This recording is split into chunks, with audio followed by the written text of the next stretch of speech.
podcast Jejak Perjuangan Dunia, di mana di tempat ini kita menceritakan tentang kisah-kisah perjuangan bangsa-bangsa yang menginspirasi dunia. Betul banget Amira, kita juga kedatangan dua teman kita yang akan memperdalam topik pembicaraan ini.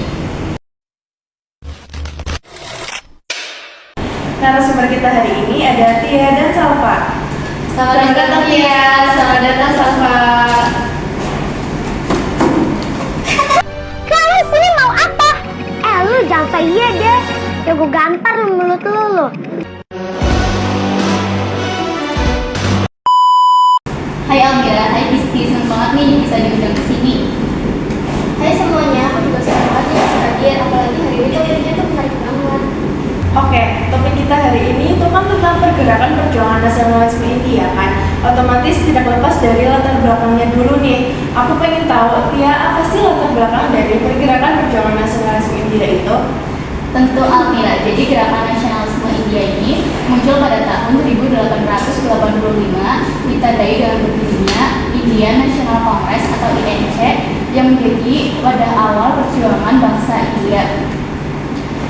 Latar belakangnya sendiri itu cukup kompleks. Pada saat itu India itu masih hidup di atas kesengsaraan penjajahan Inggris, di mana mereka itu disuruh membayar pajak yang tinggi, sumber daya alamnya yang dieksploitasi, dan keadaan ekonomi pada waktu itu tuh benar-benar kacau. Selain itu muncul juga kaum terpelajar yang terpapar ide-ide barat seperti demokrasi dan nasionalisme yang menolak adanya dominasi politik dan budaya barat. Wah, ternyata bukan karena penderitaan ekonomi saja ya, ternyata muncul juga kesadaran berpikir oleh kaum terpelajar atau intelektual. Betul banget, jadi bukan cuma soal penindasan, tapi juga soal kesadaran kolektif untuk bagi dan menentukan nasib sendiri. Latar belakang udah dibahas sama Tia nih, sekarang aku mau bahas tentang tokoh-tokohnya. Tokohnya ada tiga, yaitu Dadabhai Naoroji, Lal Pal, sama Mahatma Gandhi. Dadabhai Naoroji ini yaitu pendiri INC, yaitu Indian National Congress pada tahun 1918. Dengan teori Drain of Wealth yang mengkritik bagaimana Inggris mengeksploitasi kekayaan rakyat India. Yang kedua adalah Lal Pal, yaitu dia radikal. Kenapa ada dia radikal ini? Karena mereka mempunyai pemikiran yang sama, tujuan sama, dan statistik yang sama. Singkatan dari Lal Pal ini yaitu adalah Lalabhai, Bal Gangadhar Tilak, dan Bipin Chandrapal.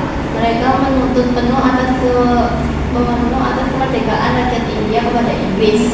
Yang ketiga ada Mahatma Gandhi. Mahatma Gandhi ini tunggu lagi. You didn't have to cut me off. Think that I can never know we were nothing. I don't even need your love. You treat me like a stranger and I feel so loved. Yang ketiga ada Mahatma Gandhi. Beliau terkenal karena prinsip perjuangannya anti kekerasan. Beliau juga memimpin perjuangannya anti kekerasan, contohnya gerakan Swadesi, dan Satyagraha. Ya, Satyagraha. Wah, keren banget ya, Kak Kisti. Berarti perjuangan India itu gak cuma lewat satu cara, tapi banyak jalur dan tokoh yang berkontribusi ya. Wah, betul banget ya. Oh my god.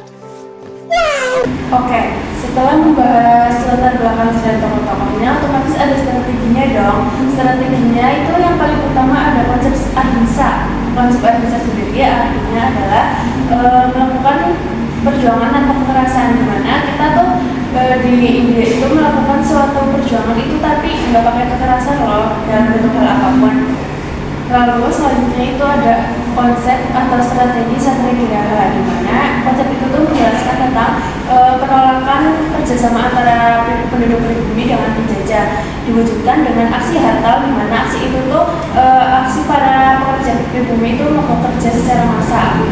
Yang ketiga itu ada strategi Swadesi. Strategi Swadesi itu menggunakan produk dalam negeri dan mengurangi produk impor yang dari Inggris. Jadi mereka tuh lawan bukan bersenjata. Tapi pakai kekuatan rakyat dari ya. Iya benar banget, mereka melawan tuh nggak hanya pakai senjata tapi juga dengan kekuatan persatuan mereka di ekonominya mereka. Wah, kombinasi yang kuat banget ya antara spiritualitas, budaya, dan aksi politik. Iya benar banget. Dan setelah pembahasan kita ada hasil akhirnya dong. Bisa dijelasin nggak sih hasil akhir dari semua perjuangan itu apa? Betul banget.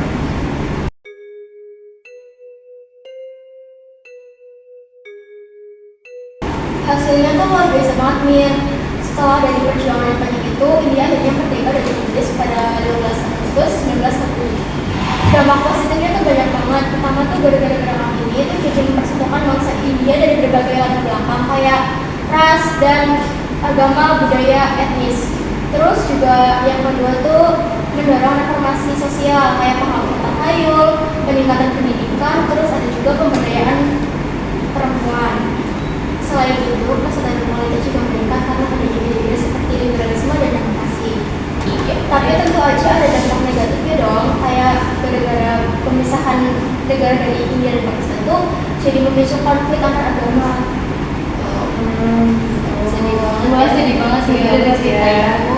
Tapi perjuangan bangsa India itu tetap jadi tambah penting sejarah ya. Bener banget, karena dari perjuangan itu tuh kayak menjadikan India tuh jadi negara yang demokratis, terus juga jadi negara dengan pemerintahan rakyat terbesar di dunia. Wow, keren ya.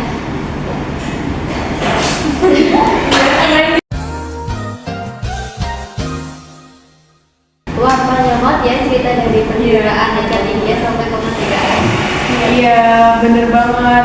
Juga semangat mereka tuh nunjukin kalau misalkan perjuangan itu tanpa harus ada kekerasan itu pasti bisa ya. Iya, setuju banget. Semoga perjuangan mereka itu menjadi inspirasi ya untuk kita mencintai tanah air dan berjuang dengan cara damai. Dan yang paling penting tuh jangan pernah berhenti belajar sejarah, karena dari situ tuh kita tahu makna perjuangan itu sebelumnya. Ya. Sekian. Keren banget ya cerita. Keren banget ya ceritanya. Terima kasih ya untuk Tia dan Sangka telah berbagi cerita hari ini. Dan juga sobat sejarah yang telah mendengarkan dari podcast Jejak Dunia.